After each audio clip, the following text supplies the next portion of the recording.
Welcome back to the DrupalEasy podcast. This is season 16, episode number 4. My name is Mike Ganello, aka Ultimike, and in today's episode, I'll be talking with Kevin Quillen about a book he recently co-authored with Matt Glomman, Drupal 10 Development Cookbook. We'll also take a few minutes to talk about the OpenAI/ChatGPT integration module that Kevin is a maintainer of. Before we get to all that, let me tell you about DrupalEasy's long-form Drupal training courses. Our beginner-focused Drupal career online is now in its 12th year, and we've graduated hundreds of students in that time frame. We think of the DCO as holistic Drupal training. Not only do we teach you Drupal, but also many of the best practice tools and skills related to being a successful professional Drupal developer. This class meets twice a week for 12 weeks starting on February 12th. You can learn more at DrupalEasy.com/DCO. Our newest long-form Drupal training course is called Professional Module Development. Now, we actually offer this course in 2 versions, a full version and a light version. The full version meets twice a week for 15 weeks, and the light version meets twice a week for 9 weeks. We go deep into services and dependency injection, as well as lots of automated tests, plugins, and several of Drupal core's APIs. Class begins January 30th. Learn more at DrupalEasy.com/PMD. Welcome, Kevin Quillen, to the DrupalEasy podcast. How are you today? I'm great. How are you? Good. We wanted to have you on the podcast to talk about sort of a recent book. It's been out for almost a year now, I guess, February of 2023, called Drupal 10 Development Cookbook that you co-wrote with Matt Glomman. This is just one of those things that's been on my radar for a while, and I wanted to talk to you about it. And now I finally have the opportunity. So thanks for coming on, and thanks for making the time. So I know that you have been on Drupal.org for over 15 years. So you're a longtime Drupaler like myself, and you're quite the prolific contributor in all areas. We'll have a link to your profile in the show notes as well.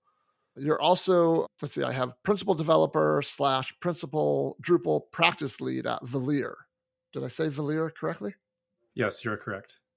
All right, fantastic. You want to tell us about, Velir and what you do for Velir a little bit more, maybe?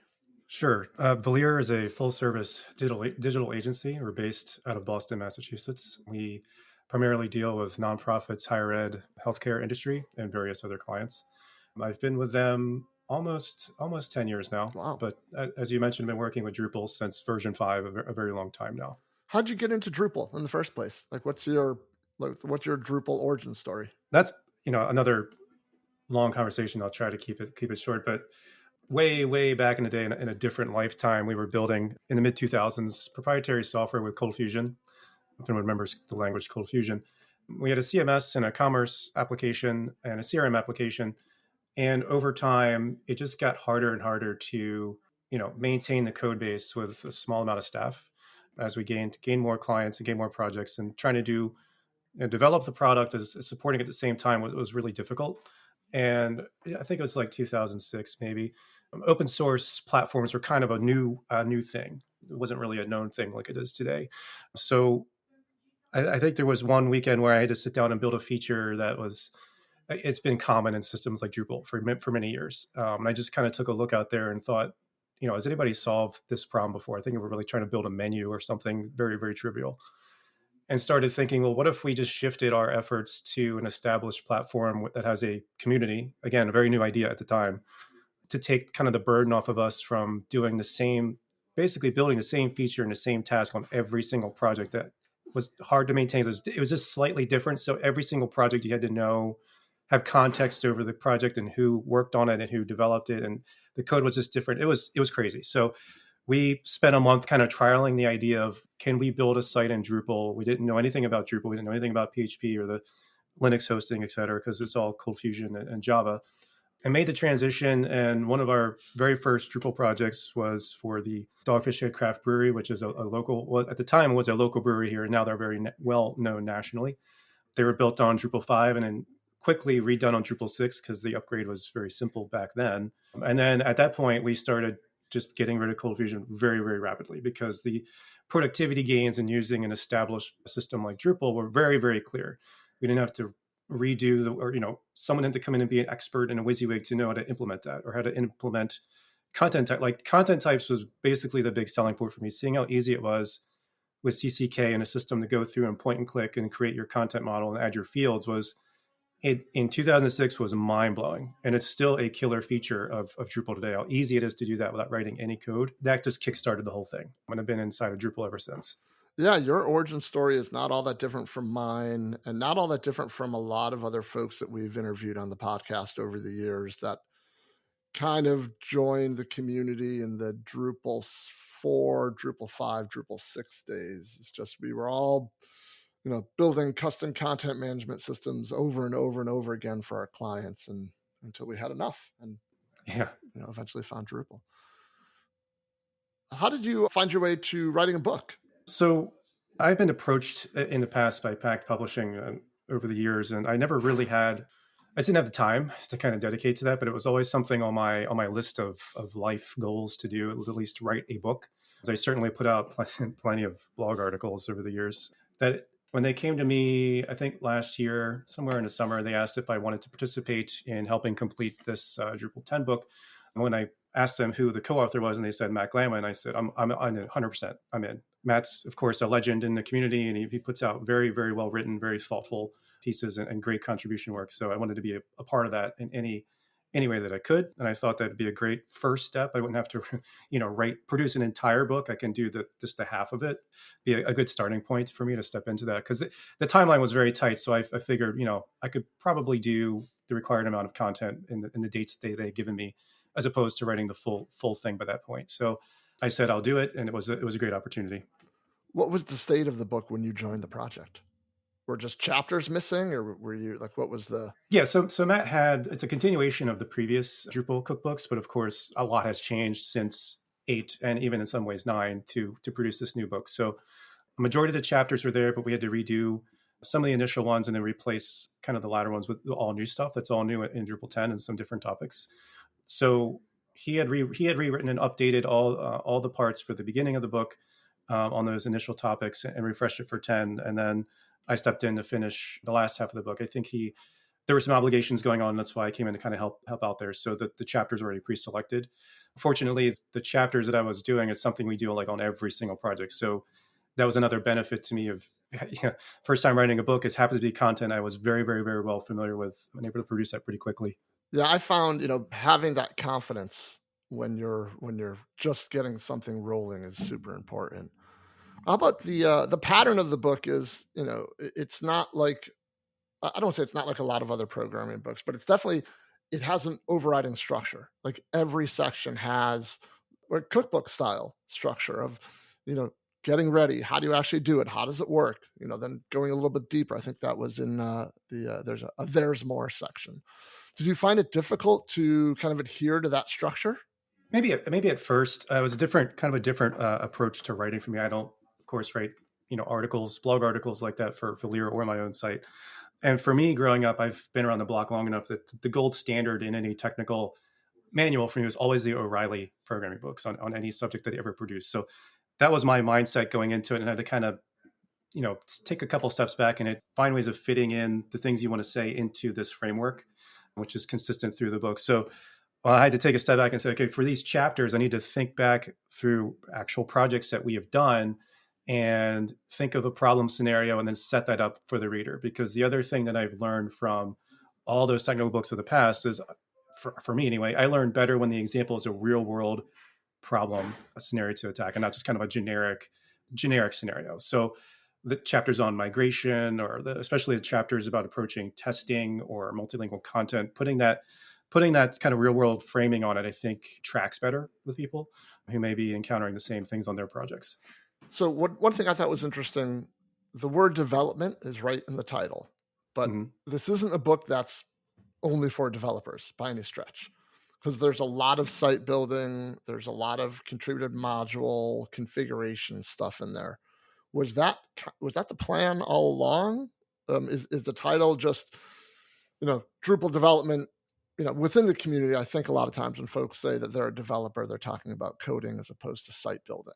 So kind of what was the plan regarding contributed modules, specifically? Yeah, I think there was kind of a multifaceted approach here. I think one was to be inclusive of people who, and also encouraging, like people say they're a developer, they may not be, it depends on their definition, right? So people think developer, they think they're a complete expert in all things coding. And that's when they see that, they get a little apprehensive to even approaching either reading material or tutorials if they think it's going to be a heavy amount of coding. So by starting off the book, and I think it just continues all the way through, by taking like a site builder aspect to it up front and then say, okay, if you wanted to tinker with it a little bit, here are some code examples to do that, just to show how easy it is to, even on the advanced topics, how to kind of jump in and make modifications or alterations. And once, because this was true for me way back in Drupal 5, once you've done that first little bit of modification, whether it's a form alter or adding a menu item hook, then your confidence starts to build. And the more confidence you have in, taking a hold of code and just jumping in and doing it, for people who wouldn't call themselves a developer, they suddenly get on the track to being one. And then the book definitely applies to people across the entire spectrum, whether you're new to any of this or you're a seasoned expert in Drupal development. I think there's something to learn there for everyone. Yeah, that's one thing I definitely wanted to bring to the forefront, that this is definitely not a book just for coders. There's a lot of really good information on various contributor modules, and I don't want to even, like, it's almost like a little bit of an eclectic list of contributor modules. There's the four I wrote down are workspaces, views, obviously views, layout builder core module as well, but then the charts module. I was kind of surprised to see examples on that in there. But all that being said, there's still plenty of code in this book. I mean, there's a whole chapter. I think it's a whole chapter. Maybe it's a whole section with multiple chapters on automated testing. Mm-hmm. Go ahead. Yeah, I was going to say it's kind of hard to avoid code when you're talking about automated testing, but that was a chapter I think I really wanted to get in that book, because for me, going back through not even just various Drupal books, but other technical books in general, is very, very hard to find information on automated testing. And not just, most books will say, here's how you do it, but there's no like the intuition and the why and kind of the what they would call the art of testing is kind of lacking there. So and this was true for me many years ago, where it's like I would write tests, but I don't know how. It's like, well, I can show you how, but it doesn't give you that kind of the insight of knowing when to do it and how to do it and what makes kind of a valuable test. So we tried to include, that's the one area of the book that kind of breaks that framework that we talked about above, because I really wanted to get those, I think it's 2 or 3 pages into that chapter, like explaining why you want to do this and what each kind of test is, to help folks understand where it's applicable and where you'd want to use that. So that was very important for me to get in there, because I can remember back when, before I did any of it, it was really hard to find any information other than the standard books. I think there's like a Kent Beck book on test-driven development and a couple other books that can tell you the methodology, but then you want to apply that to put it in like a Drupal sense of like within the CMS, what kind of tests am I looking at? How can I write a test? And then I think the chapter takes you through like the unit test, which is your very basic, very small code only test, all the way through a functional browser test. I think we're using starting with vanilla code and working into a field formatter and I think a migration plugin to kind of demonstrate how it all works. So it's kind of rolls it up into a full example by the end of the chapter. But that was, for me, very important to get in there, because it's a very critical aspect of talking about people in the path to development, becoming, getting better at what you do. And again, when you put tests against the work that you've done and they pass, that builds the internal confidence too. Right. For a fact that your code is working, instead of kind of guessing and saying, well, it was working yesterday, maybe not today. And that just, there's so many hours wasted there for people trying to debug. What is the problem? Is it the problem? Is it my code? Is it contributed code? Is it someone else's code? It just eliminates all that fuss. So that was a very important thing for me to add to the book. Yeah, I find it's really difficult to communicate when to write a test and which kind of test, because all projects are going to have a timeline and a budget. And very few projects are ever going to achieve anything close to 100% test coverage, right? Yes. And it takes a special client to understand the value of the tests and to pay for those tests to be written. So understanding all of that and then being able to, sell to clients that, hey, it would make sense for us to spend a day and a half writing a functional test for this bit because it's especially tricky, or a kernel test for this. And I was really impressed that, the chapter includes everything from unit tests all the way up through Nightwatch JS tests as well. So it's a pretty comprehensive chapter. I was pretty impressed by. Yeah, there's one big. Go ahead.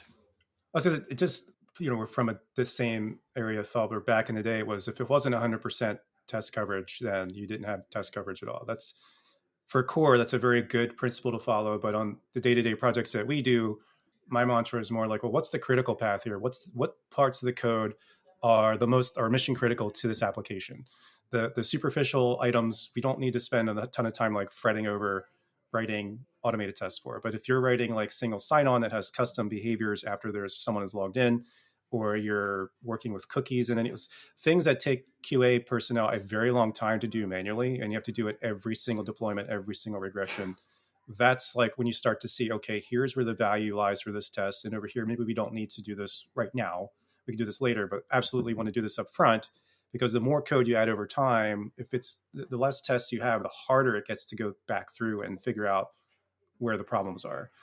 So in terms of, you'll hear pushback from managerial types that, oh, there's no budget for this, there's no hours for this. But I usually go rogue and say, okay, I'm going to pad my estimate a little bit, because I know I'm going to come back and put this in just for my own sanity. And it's going to pay off later, because if you don't do it and it breaks later, you're going to do it anyway. You're going to spend 2 or 3 times the amount of time trying to figure out what the problem is, what the remediation is, versus having it up front. Exactly. Yeah. All right. So I have one nitpick I have with this book. I was astounded that I did not see, and granted, I did not read every single word. I read some chapters and skimmed other chapters. You did not, well, I shouldn't say you and Matt did not use Drush Generate for any of the examples that I noticed. And I'm just curious why. I mean, that for me, that's a go-to tool for writing modules or plugins or whatever. Right. I think if I could go back, or if we go back, that's probably something we would add towards the end of the book.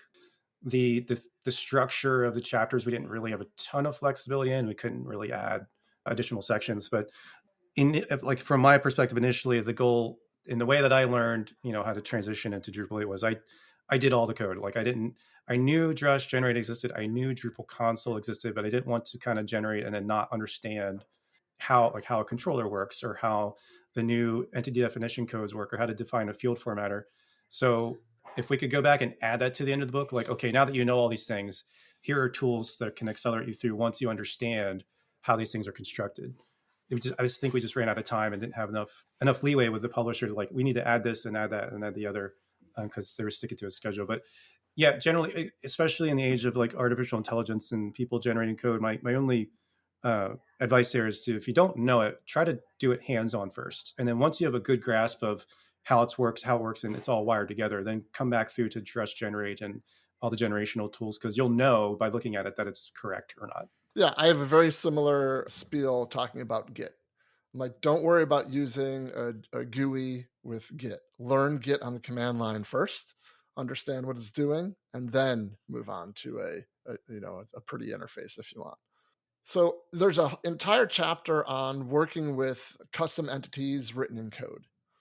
And this is one of those things where when I'm working on a project with some of our folks, some of our contractors, inevitably someone will say, oh, we should just make a custom, a custom entity for that. And for some reason, I'm always the first one to push back on it, because I feel like there's a lot of code there. There's a lot of effort that goes into creating a custom entity in code. And I'm curious, it doesn't really have as much to do with the book, but you or Matt wrote a chapter on it. So what are like some use cases that you've seen where it makes sense to do a custom entity in code? This is it's been a popular question since Drupal 7, I guess, when the entity API was first introduced. Like automated testing, it's one of those things that it comes with experience. Like you'll get to a point where you know when and where to do that. I think Drupal Commerce is a great example of that, where they have commerce, orders, products, payments, and everything lives as its own thing. But to make it, in my opinion, very, very simple, if you have data that is not considered publishable content, let's say like publication content, which I would consider nodes. We've had projects where we had to deal with kind of a pseudo reservation booking system for university, where it showed different libraries across the campus and the different rooms that they had available. And it was all managed entirely in Drupal, but we decided to treat those as custom entities. So, one benefit there immediately is if you create it as a content type on a node, it's automatically opted into everything that nodes are opted into. So you have to remember to go back through and take it out of your sitemaps, take it out of your views, take it out of your search, take it out of your role permissions. But if you do a custom entity, it's the other way around. It has to come back through and opt into everything that you want to do. So if you want to protect that data and keep it isolated away, custom entity is the way to go. And I think Drupal Commerce is probably the best example of that, of why you'd want to do that. The separation is great. And in Drupal 8, 9, and 10, that creating a custom entity doesn't remove anything from you. It still has the ability to be fieldable, still can create bundles, it still can be used in views. So it's just a matter of knowing exactly when and where those cases arise. In my opinion, like we faced it a couple of times this year, and we've ultimately opted to say, this is a content type that's like right online. This is a content type, but if it had a couple more requirements, we'd probably go a custom entity route with that, knowing all the different pieces that can happen when you just create, a one-off content type for whatever reason. Yeah, I rarely go with custom entities just because the amount of code that's necessary can really balloon on that. So I'm always looking for ways to avoid it. And honestly, it's a lot of times, like you said, it has to do with access control of data. So I end up using things like ECK, the Entity Construction Kit, or even paragraphs, which do not have a path to every paragraph entity. They always have to be embedded in something. So I was curious to just to pick your brain on that a little bit. There's also entire chapters on working with forms and plugins, custom entity types I mentioned. So let me ask you one more question about the book. And I just interviewed, and I don't know if that episode of the podcast is going to come out before or after this one, but Luca Lusso, who wrote the Drupal 10 theming book recently. And I asked him a very similar question. So imagine there's a developer who's comfortable with basic Drupal module development skills, hook form alter, maybe a custom block plugin, something like that. If they're looking to up their Drupal development skills, their module development skills, I should say, what are the next 2 or 3 things that you think they should learn?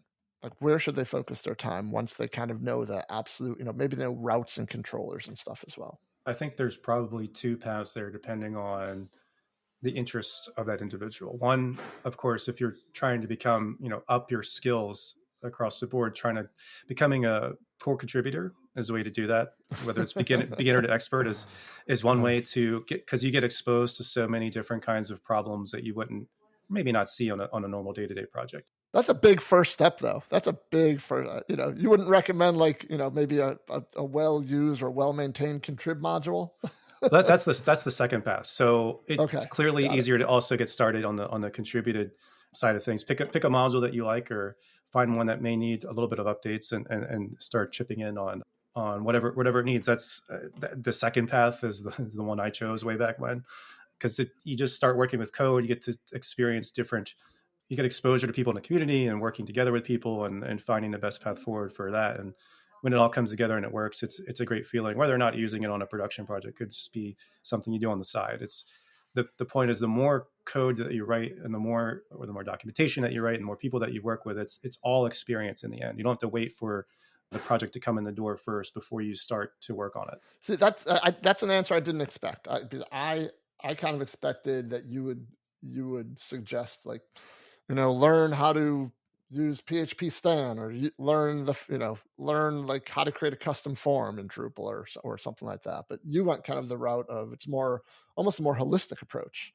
Is just get involved somewhere that you can learn from existing code and other folks in the community. Mm-hmm. Oh, I thought for someone who already had some initial grounding in Drupal. So I mean, yeah, like form alter, I call it the gateway drug into Drupal. That's always like the first easiest thing to do, that you can see the result immediately, and then it's like, oh wow, this is really cool. And then you understand the hook system, that everything behaves that way, and it's just a matter of which parts you want to modify and then kind of working from there. But sure, just working with as much code as possible of any kind of functionality is just a great way to build your skills as a developer.